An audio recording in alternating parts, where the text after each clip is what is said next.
Hopefully we're on. Hey, welcome back. So this channel's Team Oil Drop. Glad you found your way here, if you're new to the channel anyway. But this video is now going to be dedicated to maybe you are in the market for a Tacoma and you see, well, there's 4 generations of them. I really don't know where to start.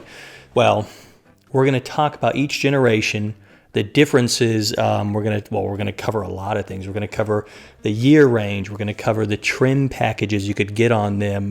Sometimes it was a trim package and sometimes it was just an add-on package. We'll discuss that later, but we'll talk about cab and bed length configurations, engine options, transmission options, tow capacity. What else we're going to talk about? Comfort and infotainment that you could see throughout the different years. Some major pros of each truck in each generation. And then last but not least, of course, we'll cover what you expect to pay when you're looking in the used or even new in the 4th gen market.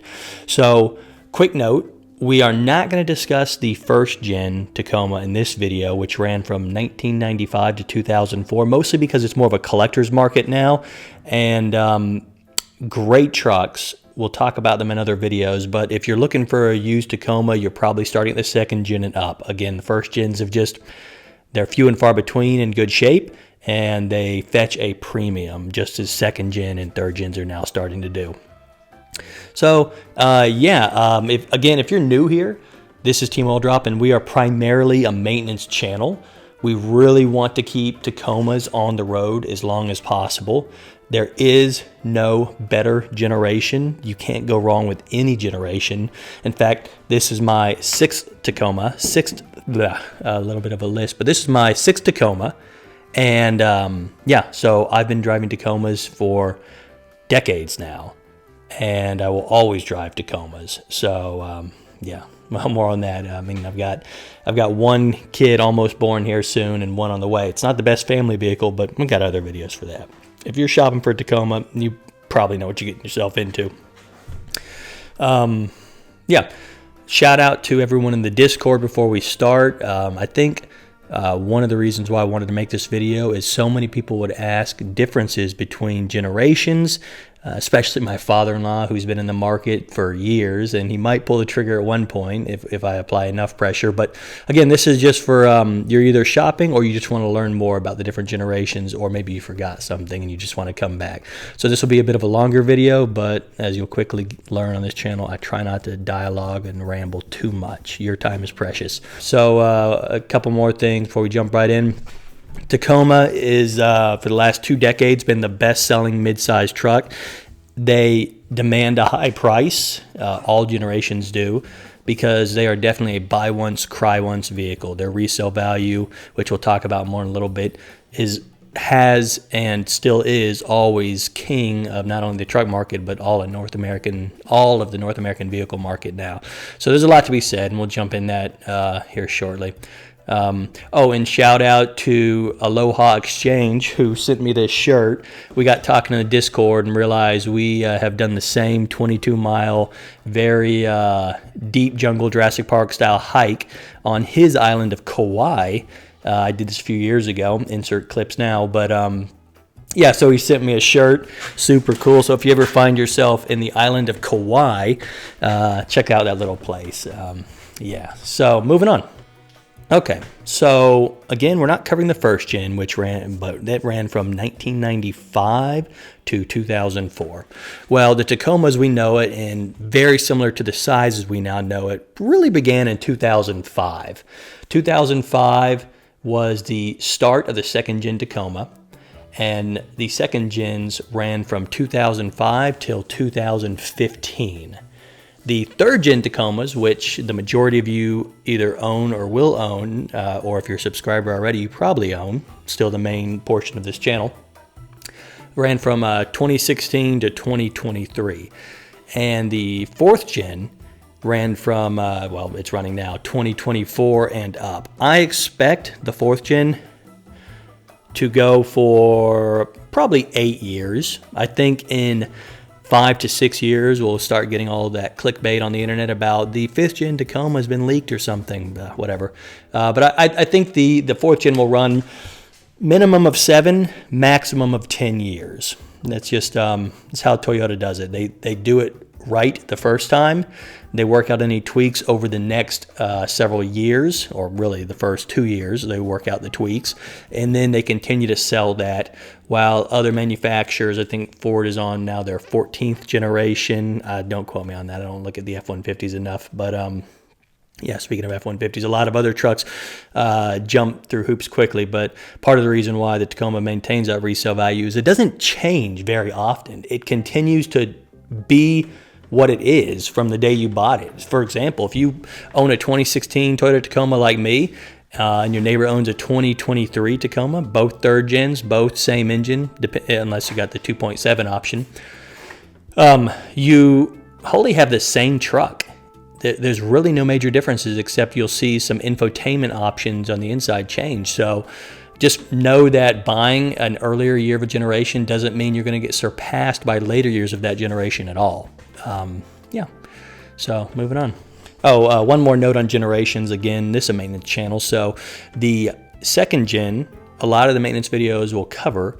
The maintenance videos that primarily occupy the channel right now are third gen, and now I'm making the fourth gen channel. So this channel will always be primarily dedicated to Toyota Tacomas and saving you money. The fourth gen is extremely easy to work on if you have not seen the video yet. It is unequivocally the easiest of the 6 Tacomas I've owned to work on across 4 different engines.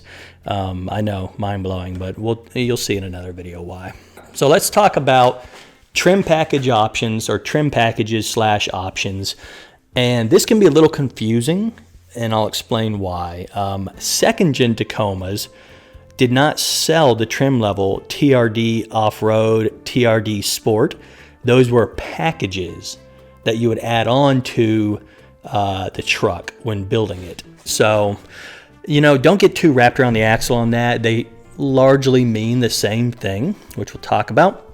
But until the third generation, you were buying either a base truck or a pre-runner, or later into the second gen, or actually I believe the last year of the second gen, you could buy a pro trim. Other than that, it was base, pre-runner, or pro. Base, pre-runner, or pro. Mostly just base or pre-runner. A note on pre-runner, which has come back for the fourth generation in limited numbers. A pre-runner has got the aggressive stance of a four-wheel drive truck, but it's rear-wheel drive only. That market is larger in states that never snow. If it's going to be used for its name, it might be like desert racing, but I mean, that's professional trucks. Pre-runner is just a good-looking stance that is really only rear-wheel drive. Nothing wrong with them. You don't need four-wheel drive depending on where you live. Here up in upstate New York, I have been using four-wheel drive way more than I've ever put any other truck into four-wheel drive. So this thing has been living in four-wheel drive depending on road conditions. But let's again go back to second gen. So second generation, 2005 to 2015, you have the base and the pre-runner. Okay. Last year, 2015, you could buy a pro. Pros were extremely limited. If I ever get something wrong on video, please correct me in the bottom. It's a lot to pull from memory here, but the pro in the second gen only came in 3 colors: white, Inferno, which is orange-ish, and black. There were 375 total trucks made in each one of those colors. And then there was and those were double cabs, 4 full doors. And then there was a grand total of 75 access cab pros made in the second gen. Those are pretty rare. So you'll see those every now and then. They'll fetch a pretty high price if maintained, or even if they're not maintained. Hopefully you maintain your truck. You're at the wrong channel if you don't like to maintain a vehicle. All right, so those second gens, if you're shopping around and you see off-road or sport in the title, just know it was added as a package. Now, what does sport and off-road mean? Well, what does TRD mean? Toyota Racing Development. You don't have to get hung up on that. Just TRD is denoting a trim level package. But what the titles you should get committed to memory is off-road and sport. So sport, I'm just going to keep it real simple. Sport means your hood has a scoop on it. It is non-functional, purely aesthetic. That is the key part of a sport package. It's got that sporty scoop, like my 3rd gen and a couple of my 2nd gens. Off-road means your rear axle, your rear differential, has a locker in it, meaning that you can electronically, with the press of a button from the cab, force the truck to where the rear wheels will lock, forcing them to work together instead of one turning based on the amount of traction it's receiving. When you lock the rear end of an off-road, you're getting better traction. You don't have to use it often. I've not used it hardly at all on this truck yet, and it's really just for testing, but it's good to have, especially if you're an avid off-roader. On that note, off-road trims and packages are the most popular selling Tacoma. They usually tend to make up about 50% of all Tacoma sales. All right, so yeah, 2nd gen, base, pre-runner, pro, and then you could add some, add packages. 3rd gen, like so many of us know, you were picking from several trims. From 2016 to 2023, you could pick from an SR, SR5, TRD Sport with a scoop, TRD Off-Road, Limited, which Limited is the decked out version that usually has chrome accents, and it's got every bell and whistle in the cab, and Pro. 4th gen, the generation we're in now, has the exact same trim levels: SR, SR5, TRD Sport, TRD Off-Road, Limited, Pro, but they also introduced Trail Hunter. Now, we'll talk quickly in the 4th gen what's the big difference between Pro and Trail Hunter, because they're both top tier expensive options. The Pro has those very controversial seats that I don't care about. Some might, especially bachelors or people that don't care about rear leg room. The Pro and the Trail Hunter, they're going to have the hybrid engine, which we'll talk about later. The Pro has adjustable shocks, has a tweaked exhaust, has sway bar disconnects, and those shocks are Fox brand shocks, so it's got some lift. The Trail Hunter has a different bumper layout. It looks rather aggressive. Also hybrid engine. It's got a bed rack. It's funny. I think it's the ugliest thing in the world, and it's not uncommon for a Trail Hunter owner to put that thing on eBay or the Facebook Marketplace shortly after buying. Sway bar disconnects, and it's got Old Man Emu shocks. So both of these trucks have a lift from the factory, and they're considered the most expensive of their class. Issues to look for in the 2nd gen. The 2nd gen, this is the same for the 3rd gen as well, which I'll remind you, but the 2nd gen had paint issues, predominantly in the color white. White was a single stage paint, meaning that it was applied, it wasn't paint then clear coat, it was applied white, and it did not have a top coat. It was single stage, one coat. Well, flaking was pretty common in that color. Some lived just fine, but many, way more than the average vehicle, had paint flaking. And until recently, Toyota said you're screwed. But recently, there's been a program now that Toyota's put out. I'm not very educated on. You'll have to look up. I've not owned a white truck. But some of these 3rd gens or some of these trucks, it might be only 3rd gens, are covered with this white paint recall. But moving on. So 2nd gen, Toyota's Tacoma's like any truck, but they get a lot of beef for it.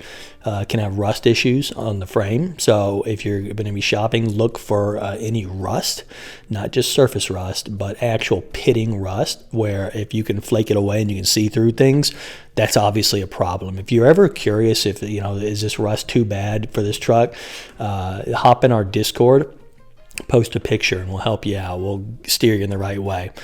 But look for neglected maintenance. This might be a really dirty air filter or intake filter. It could mean just an excessively dirty engine bay. It could mean wet belly with oil. That could mean many things. But neglected maintenance is something you're going to want to look out for. The rear leaf springs on the second-gen Tacoma were unusually poorly manufactured, even compared to the third-gen. They could be squeaky. Squeaky rear leaf springs were a common problem with second and third gen, so look into that, how to look for that. Just eyeball it closely. Look for large amounts of rust, dryness, anything that might be loose. Maybe it's been packed with grease. That's a sign that they're squeaky. Squeaky leaf springs aren't the end of the world, but it's something to consider. And like we had previously mentioned, 2005 and 2006 on the 4-liter 1GR FE, the head gasket was known to have oil leak issues, so that's something else. Look around the engine for oil leak and oil leaks. So yeah, those are some more common issues if you're in the second-gen market. Third-gen, white paint, same issue. Rust on frame, probably not as bad. It's not as old, but same issues. You should always be looking out for rust. Neglect and maintenance, same thing. Now, big one, probably the biggest oopsie that Toyota had with third gens is it's not the 2.7-liter engine. It's now the 3.5. Oh goodness, 2GR FKS. Got to keep up with the codes here. The timing chain cover on these engines in 2016, 2017, and sometimes even later years, the Permatex or liquid gasket that was applied between the engine and the timing chain cover would fail. And when I say fail, you'll get an oil leak. Well, it's not like splash kind of oil leak. It's not even drip, drip, drip oil leak, but it's a seepage that would build up enough oil spray up under the engine to eventually leak onto the ground and be like 1 or 2 drops a day. Enough to be annoying, but not enough to be a large problem. Well, you think, okay, I'll fix it. All right. To get it fixed by dealership or most mechanics, they're going to want a minimum of $5,000. It's a big project. There's another way, the lazy man way. If I ever get it on my third gen, I will probably clean up the area thoroughly with the proper chemicals, and then find exactly where we're seeping from and then coat over it with a sealant, because there's not oil pressure inside that timing chain cover. It's just oil being slung around by the timing chain, finding tiny gaps in that sealant between cover and engine. Anyway, enough on that. Third gen, especially the earlier years, were known to sometimes have that very slow oil leak with the timing chain cover. Probably the second most notable issue with the third gens is headliner. The headliner, and it's not an issue with the headliner, so to speak, but if you're looking at a third gen, look up back where the rear passengers' heads will go. By the pillars and kind of center area, look for water stains. Maybe it might even be wet when you see it. Well, what that's almost always from is the third brake light, which is the brake light up on top of the cab, seen from the rear side of the truck. The gasket around it would fail, letting car wash water, rainwater in, and it would get into and up under the headliner. It could corrode, cause rust. It could short out the the TPMS computer, which is if you're sitting behind the driver, it's by your left ear. You could have multiple issues besides just aesthetic issues of a leaky third brake light. There was a recall for a long time. It's still open to fix that sealant or that gasket, but if you've had it done once and it fails again somehow, which is somehow not that uncommon, you'll have to do it yourself next time. It's not a hard fix, but to clean it and rip everything out like the dealership will do for you under recall is a pain. You don't want to do that. Let the dealership do that. So yeah, that's the other thing with the third gen to look for. All right, fourth gen. So far, the only notable thing that we've had issue-wise with the fourth gen is in its earliest year, or 2024, just last year, there was a select number of several thousand Tacomas that off the line had a transmission solenoid issue. It was, so solenoid, think of it like an electromechanic. It's a little pump or series of pumps inside your transmission that is controlled by the ECU, the computer in the truck, that is opening and closing these little valves and pumps inside the transmission to move transmission fluid, automatic transmission fluid, ATF, through. Well, these earliest years, and I'll link the VIN checker below, would have issues with a bad solenoid. Toyota has now fixed that, but if you're shopping for a used 4th gen, you're going to want to check it against a VIN list. Now, the good thing for you is Toyota saving face and doing, of course, the right thing, kind of like they did with the Tundra, the 3rd gen Tundra, is they said, if you're experiencing these issues, whether you're in that VIN range or not, bring it in, you're getting a new transmission. So they made it right. I've had no problems. I'm at, I don't know, I'm out of breath. I'm talking so fast. I'm at like 4,000 miles, but I've had 0 problems. So yeah, that's the only notable thing. I should say also, like I did in the other video, the trailer hitch is now welded to the frame. It's part of the frame instead of being bolt-on like it's always has been before. So if you get rear-ended just right and you bend the trailer hitch, you've actually bent the frame, which can insurance total your truck very quickly. So that's a bit of an annoying thing. We'll see how that pans out over the years. Not a fan of it, but we'll see. The 4Runner's like that. The Sequoia is like that. The Tundra, the new Tundra, I believe, is like that. It's just not the best thing for insurance and the fragility of the vehicle when it comes to how easy it could be to insurance total it, because you bend that to a certain extent, you've bent the entirety of the frame, and that's a whole new frame. Yeah, just don't get in a wreck. It's that easy. Moving on. 2nd gen resale value, excellent. Best-selling mid-size truck every year of the 2nd gen, always outperforming the Ranger, the Frontier, the Canyon, Colorado we have now. But resale value, decent towing for a mid-size. This is the 4-liter. The 2.7 you don't buy for towing, but the 4-liter was not bad. It was pretty decent at towing. Not great on fuel mileage, but it had that lower end torque and felt good. You could tow a single axle camper or an average size boat just fine across distances. Mod availability for the 2nd gen, excellent. These trucks, regardless of gen, are the Glocks of the truck world. You can get any, if you can think of it, someone's already probably made it. It's online or on Amazon to change out in these trucks. So while these are the Glocks, the Frontier is the M&P line from Smith & Wesson, and the Ranger is, what is a Ranger? I don't know. You tell me what the Ranger is. The Ranger's the Springfield XD or something. I don't know. But yeah, the Tacomas are the Glocks of the truck world. And then longevity. Longevity is another common trend really across all generations. The 3rd gen, resale value again, tons of mods available. Super longevity, I say here, super longevity, because that 3.5 liter has proven itself to be a crazy long-lasting engine. And again, with the 2.7 engine that was in the 2nd gen, insanely long-lasting engine. You're not going to go wrong. So I say super longevity for the 3rd gen because of the 3.5 versus the 4.0. 4.0 is a great engine, not taking anything away from it, but the 3.5 is proven to go even longer.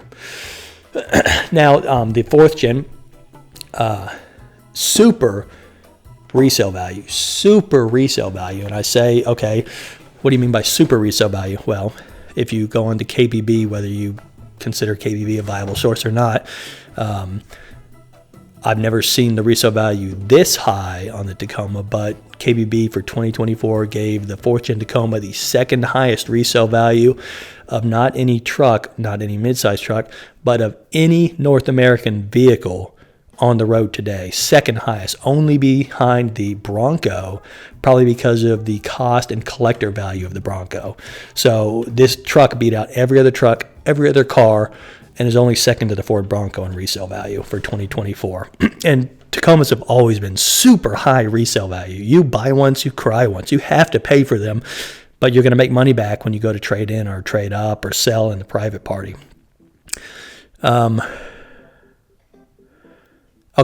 the 4th gen, the 4th gen Major Pro is, it's above average towing. While on paper the tow capacity is the same as the previous gens pretty much, it does a better job pulling heavier things. And you're like, oh, 4-cylinder, crazy. Just get in and try it. Channels like TFL have showed us just how shockingly good this truck is at towing. And I've towed with my 3rd gen. I towed my Jeep Wrangler from Arkansas all the way to Colorado Springs, and it pulled it. I flat towed it, pulled it, but it was a dog, and it was not good on fuel. I think I was getting 11 or so miles to the gallon. Whatever, I'm pulling a whole nother vehicle, but the 3.5 liter could not tow like the 4.0 could tow, and the 4.0 could not tow like the 2.4 turbo can tow. So, yeah, check it out. Major pro for the 4th gen is tire size choices. I'll stay close to the mic, but it's well known now that you can easily fit 33-inch or 285/70/17 tires in a 4th gen without any modifications or lift at all, and they look great. People are commonly putting 35s up under here. Toyota just realized the community wants to be able to easily put larger tires. In 2nd and 3rd gen, to get 33s or 285/70/17s, you were cutting and modding and lifting to get those in there, but this truck just eats them whole, no problem. So that's another major pro. The 2nd gen came with 2 options. You had the 2.7 liter I4 instead of V6. So quick note, when I say I4, sometimes known as an L4, but an I4, it's 4 cylinders inline. So this was a 2.7 liter I4. And then it had, that was the, let's see, it was the I4 2TR FE. It made a whopping 158 horsepower and 182 foot-pounds of torque, or pounds-feet of torque. Now, this is without argument the longest-lasting Tacoma engine that has ever been graced, actually, in the Tacoma. There's now a 1.5 or higher million-mile truck that is 2.7. So if you are not worried about a slow engine, but you want an engine that will last a very long time, the 2.7 is a great option. I've owned 2 of them. They are slow. They're not passing people on the highway, especially not at 70 miles an hour. And if you're thinking about lifting and putting tires on it, don't get the 2.7. If you're thinking about towing a boat, anything larger than like a single axle, like John Boat or something, don't get a 2.7. Other than that, if you're just trying to put around the tools or the dogs and it's bachelor you, get the 2.7. The 2.7 could be found in all cab configurations. But anyway, back to it. So yeah, you have the 2.7 T2R FE, and now you have, then you had the 4-liter V6. Now, you always hear V6, but if you don't know what V means, it's 2 cylinder banks with 3 cylinders each. So when an I is inline, a V is 2 cylinder banks. 1 cylinder bank I, 2 cylinder banks V. Good to know. But not that important unless you, well, everyone should understand that. But this is the 1GR FE. And this is what many consider their favorite engine. A lot of people say 2nd gen, best gen, but whatever. The 1GR FE was putting out in the Tacoma 236 horsepower and, what was it, 266 pounds-feet of torque. Okay. It was and is a great engine. It is known to easily pass 200,000 miles, with several examples of surpassing 300,000 miles. It is, it's not a picky engine. It's early, again, I'll hit on this later, but its earlier years, the 05, 06 years, had, it had head gasket, in the earlier years, 05 and 06, had occasional head gasket leak issues that were remedied in the follow-on years. We'll hit on that more later. But yeah, the 4.0, I've had 2 of them, great engines. All right, so those are your 2 options in the 2nd gen. The 3rd gen, which just ended in 2023, gave you a continuation of the 2.7 liter engine, same as the 2nd gen. Long-running engine, and then you now had the 3.5 liter V6 engine, which is the 2GR FKS. This is the most common engine on this channel right now, and most 3rd gen Tacomas are driving that or running that right now. When the third gen was announced that it was going to get the 3.5 liter engine that Toyota's been putting in some of their cars, the internet crucified it. It was immediately labeled the turd gen before people even got their hands on it. It was mocked everywhere. The second gen boys considered it a victory because they thought, oh, nothing's ever going to top the second gen 4.0. Well, that 3.5 liter, although it has a couple faults, has been incredibly reliable. Mine has never had an issue, and we now have multiple 500,000 mile examples of that truck going and going and going without any major flaws, except in the earlier years, which I'll cover. Keep note on that. The third gen, when it announced in 2015, and the second gen boys crucified it, but it's since proved the haters wrong and is a very well-loved engine. Finally, we have the 2.4 liter engine, which is in this. And this is, of course, the fourth gen. The fourth gen has the 2.4 liter T24 Alpha FTS turbo I4. Now, again, what does I stand for in I4? Inline. If you ever hear it called L4, it's because the I can be mistaken as a 1, so sometimes it's referred to as an L4, but again, don't get caught up on that. It's an I4. It produces on paper the same horsepower as the third gen. Oh, I forgot to tell you horsepower of the third gen. The 3.5 was 278 and 265 pounds-feet of torque. Oh, my dog's walking around. But the fourth gen 2.4 liter turbo T24 Alpha FTS, 278 horsepower and 317 pounds-feet of torque. It's got a great low-end torque, which surprised a lot of people, especially when all they know is they see 2.4 liter and they think, oh, it's going to be a wimp, especially after what the third gen felt like initially. You know what? I didn't really tell you my thoughts on the third gen, so I should probably hit that real quick. For all of its reliability, the 3.5 liter third gen engine is rather gutless until you get it tuned and paired with its transmission. The 3.5 liter in the third gen gear hunts a lot, annoyingly so. The OTT tune, which we'll talk about a lot on the channel, was a savior to the 3.5 liter and made the truck feel like a truck. So look into the OTT tune. There's several other options, but OTT has long been the most popular. So yeah, 3.5 liter third gen, incredibly reliable. Really great engine, but gutless off the initial push of the gas until it got a tune. Back to the fourth gen. So the fourth gen was and is surprisingly torquey.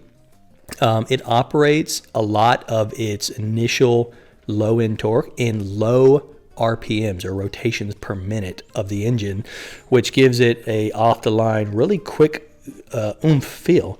This feels like a truck should, regardless of the size of the engine. This feels like a truck should, and I love it for that. Now, a lot of people will mistakenly call this engine new, and I get it. They'd probably never heard of this engine before, but the T24 Alpha FTS has been in several dozens of vehicles since 2021 across Toyota and Lexus. Let's see. The Highlander, the Grand Highlander, the Crown, every new 6th gen... NATO, you stop. Every new 6th gen 4Runner is going to come with this engine. The Land Cruiser Prado, and it's like 6 different Lexus models. So there are millions of these engines out there in the wild since 2021. And it has so far a great track record. So educate yourself if you have any interest in the 4th gen engine before just seeing turbo and being like, ooh, scary. There's more to the story. There is. And I'll cover that more in other videos. Okay, so the 2.4 liter T24 Alpha FTS also has a hybrid option in some of the trims like we talked about before. The hybrid is just an additional small motor that is powered by a large battery that's beneath the rear bench, and giving you an additional off the go immediate torque of an additional like 150 or so pounds-feet of torque. And your horsepower is now peaking out at 326 versus 278. I'll talk more on my thoughts on the hybrid later in the video. But yeah, so two options, both the same base engine. One's hybrid, one's not. Actually, no, we'll stay in this section real quick and I'll talk on that hybrid briefly. But I have I have the non-hybrid. I have drove recently again a hybrid for several hours, and it is neat. It does have some oomph off the go. Some things I'm not a fan of is the fake engine noise that you can override with the Carista OBD scanner. If this sounds like you don't care, whatever, but the fake engine noise, not a big fan of. It is a nickel metal hydride, NIMH, nickel metal hydride battery that is replacing the cargo space under the rear bench. And the nickel metal hydride battery, it's not excessively large. I don't know how expensive it will be to replace in a decade or so, but you can expect to get 8 to 12 years of good use out of that battery before it might be showing its age due to regular battery degradation. And what that means for you is if you're buying an iForce Max, which is the hybrid versus the standard iForce, a decade from now, the next buyer of your truck, if you ever plan to sell your truck, I know we always say we never will, but when you go to trade in or whatever, that battery might be a drawback. So would it be hard to replace your battery one day? No, but how expensive will it be? Anyone's guess right now. So I am very content with my non-hybrid model. If I bought again, I would do the same thing. Again, that's just me. I'm not towing heavy things, and I'm light on the pedal, so I don't care about that instant torque feeling. It's not Tesla off the line fast by any means. You can feel the difference, but it's not major because the normal turbo non-hybrid is pretty quick. Okay, so quick run through of transmission options across the generations. The second gen came with, of course, an automatic, but as well as a 5-speed manual and a 6-speed manual, depending on what trim level you got. So you had 3 transmission options there. The third gen is what was in the third gen? You have also a small number of 5-speed manuals, more 6-speed manuals, and then of course the auto transmission. And now we have we're down to 2 choices still: the 6-speed manual transmission and the automatic. Toyota made a lot of people happy, which is a very small group compared to the automatic transmission buyers, and continue to give us the manual transmission. Next generation Tacoma, I would be shocked if they continue that. Manual transmission, as fun as it is a bit dated in this world. I love them.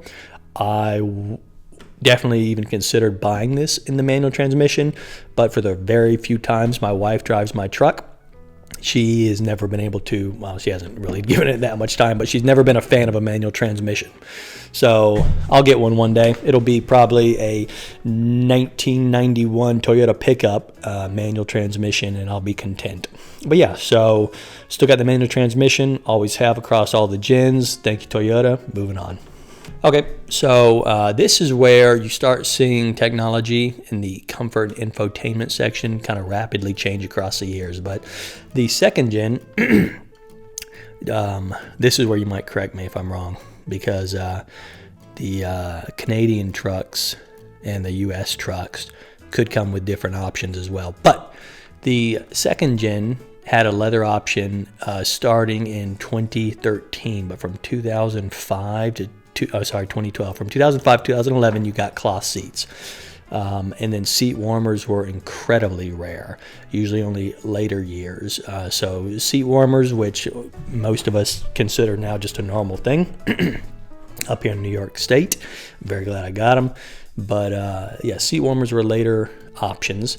Bluetooth and touchscreen came later as well in the second gens. My 2013 second gen had it.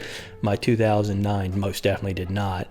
But yeah, so later in the years, Bluetooth was available with a basic touchscreen. There was no Apple CarPlay or Android Auto, whatever it's called, in the second gens unless you added it aftermarket. As far as cabin noise goes, for a mid-sized truck, it was average. Nothing special, nothing terrible. Just average like any other mid-sized truck. Frontier, Ranger, whatever. The third gen, when it dropped, I have a 2016, came with, of course, touchscreen options, Bluetooth, of course, leather. You could get sunroof in the third gen. There was no moonroof in the second gen unless it was aftermarket. But sunroof, seat warmers were now an option. It never had a steering wheel warmer. I'm quite positive, but seat warmers were not uncommon. CarPlay starting in 2020 became an option and then became standard, but Apple CarPlay, Android, whatever, did not become normal in the Tacoma, a little late behind other manufacturers until 2020.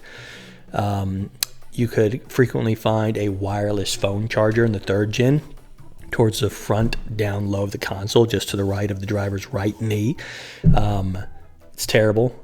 It's, instead of a phone charger, people would usually refer to it as a phone warmer, and then sometimes they would bubble up and push through and basically ruin itself. So people either removed it, unplugged it, replaced it, or ignored it. On my third gen, I never used it. It still worked, so to speak, but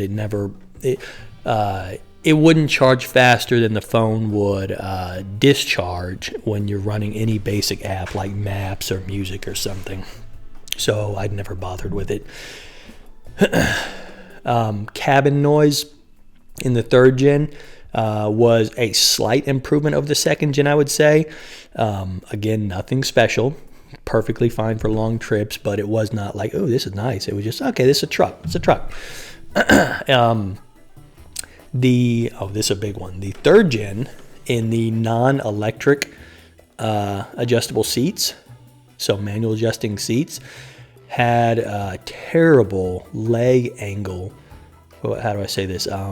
The driver's seated position, drivers, including myself, would notice like really bad hip and leg pain and lower back pain because of the angle that the seat would put you at. The front of the seat was too low, so companies started making seat jackers to raise the front of the seat 1.25 inches, I think, and those are called seat jackers. Desert Does It was the original, the OG, and then there's rip-offs all over the place because Desert Does It's quite expensive, but I think it's made in the U.S., I think. If you want to support a small company, I'll link them below. But if you ever have leg or hip pain and you're in a third gen, that's probably why. I mean, I'm not old or anything, and when I had my 2016, I was even younger, but it was painful. So moving on to the fourth gen. So the fourth gen, of course, all the same things, leather, seat warmer options. Now you have a heated steering wheel option. Now coming standard with Bluetooth and wireless CarPlay. It's got the wireless charger option again, and this time they did it well enough that the phone at least maintains its charge or slightly charges instead of discharging when using multiple apps like Maps and music, etc. So I'm using my wireless charger in my fourth gen all the time. Speaking of cabin noise, the fourth gen is significantly quieter than previous gens, and it is a pleasure to drive on the highway. It's just a fact. It's quite comfortable.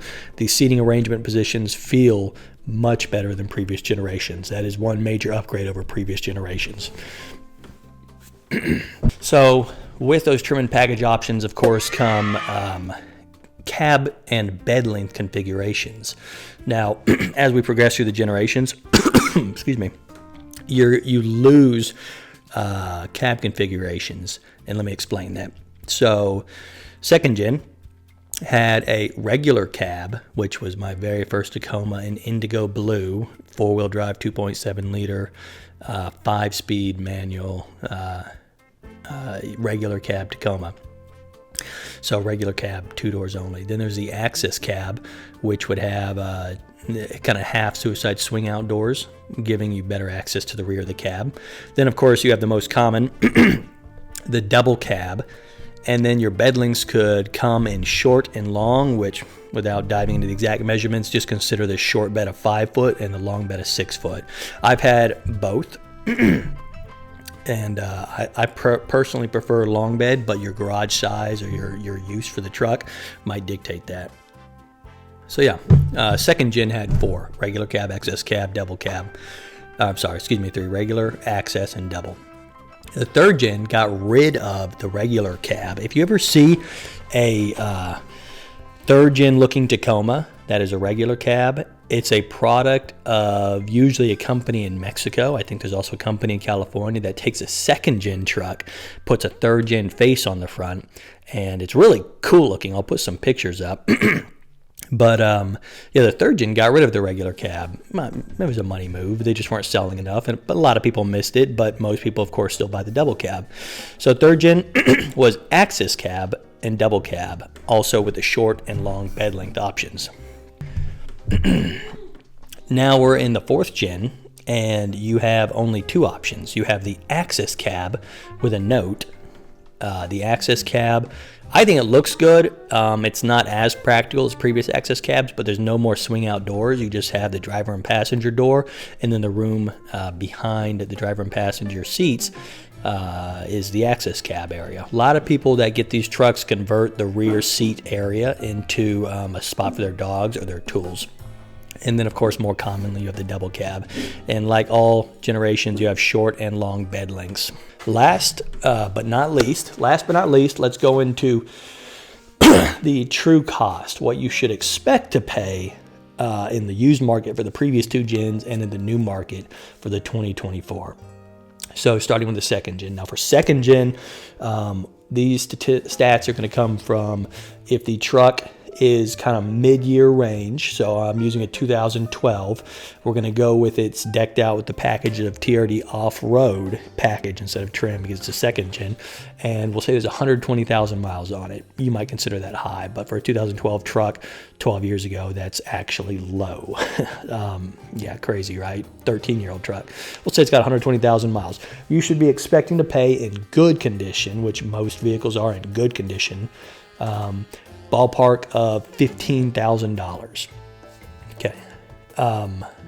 Yeah, 2012 TRD off-road package, 120,000 miles, $15,000. That could be a lot less for a second gen if you're going for a 4-cylinder, especially a 4-cylinder 2-wheel drive, and a bit more than that, maybe in the $17,000, $18,000, $19,000, $20,000 range if it's lower mileage. And there's other exceptions like a Pro, a very rare second gen Pro or something. Third gen, let's say we're going to use a 2020 year TRD off-road. Now it's a trim TRD off-road with 60,000 miles, which is fine. That's about right for a 2020. 60,000 miles. You're expecting to pay between $29,000 and $31,000. Again, could be lower for mileage, could be higher for other variables in trim and leather and this and that. So yeah, 15,000, 30,000. Now fourth gen.